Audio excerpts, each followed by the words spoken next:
Former Irish diplomat Ray Bassett has said the EU had zero involvement in the peace process which yielded the Good Friday Agreement, despite apparent claims to the contrary by Ireland's deputy leader Simon Coveney and German Foreign Minister Annalena Baerbock. Mr. Bassett, who was on the negotiating team which thrashed out the GFA, was reacting to a joint op-ed by the two leaders in which they argued there was no legal or political justification for Prime Minister Boris Johnson's plan to override parts of the Brexit deal governing trade with Northern Ireland. The article suggested Brussels had played a vital role in the peace process, but Mr. Bassett, Ireland's former ambassador to Canada, Jamaica and the Bahamas, was baffled by the remarks.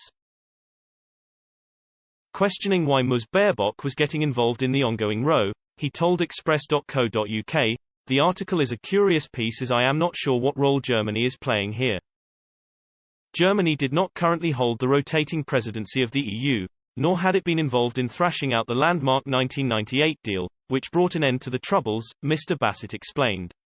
He asked, "Has Germany decided it can speak for the whole EU? Is Coveney going to write articles with every foreign minister in the EU member states?" Turning his attention to the specific claims over the EU's involvement with the peace process, Mr. Bassett added, "I could not agree with the claim that the EU played any overt role in the Good Friday negotiations, e.g. there was no EU presence at the talks themselves and the many meetings which led up to it.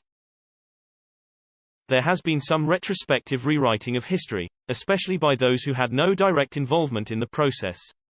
There is very little direct reference to the EU in the agreement itself and the passing mention in it was only added into the text at the very end as an afterthought." Mr. Bassett concluded, "I would concede that Irish and British joint membership of the EU made the administrative arrangements set out in the agreement much easier. In addition, Jacques Delors, then President of the EU Commission, was supportive though not involved in any way. However, it is a huge stretch for the EU to claim it played a vital role."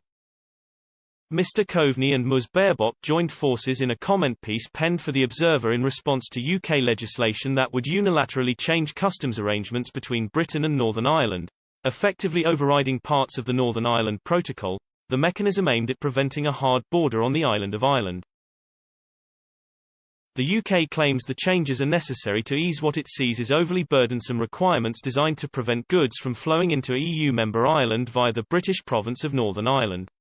Mr. Johnson says the checks are creating tensions that threaten GFA, also known as the Belfast Agreement. However, the pair wrote, "The EU played a vital role in the peace process. The architects of the agreement were keenly aware of the EU itself as a peace project, one based on international cooperation and mutual understanding. To people across Ireland, EU membership and the single market opened a shared space where there was once division. Over the past 3 decades, the EU has invested more than €1.5 billion in programs for peace and cross-border cooperation. There was no legal or political justification for unilaterally breaking an international agreement brokered just 2 years ago," Mr. Coveney and Ms. Baerbock stressed. They added, "The tabling of legislation will not fix the challenges around the protocol. Instead, it will create a new set of uncertainties and make it more challenging to find durable solutions.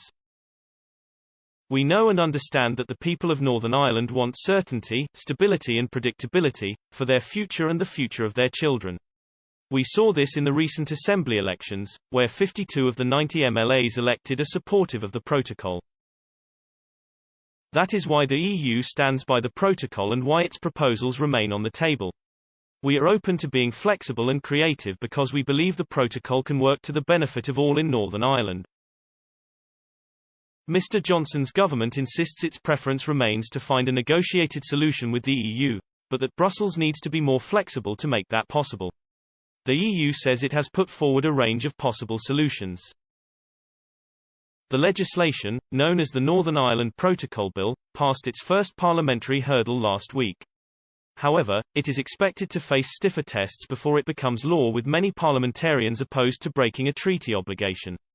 It is next due to be debated in Parliament on July 13. How about you? What do you think about the above issue? Let us know your thoughts in the comments section and let's talk. If you find the video good, please don't regret one like and share them. Goodbye and see you in the next videos. Thank you.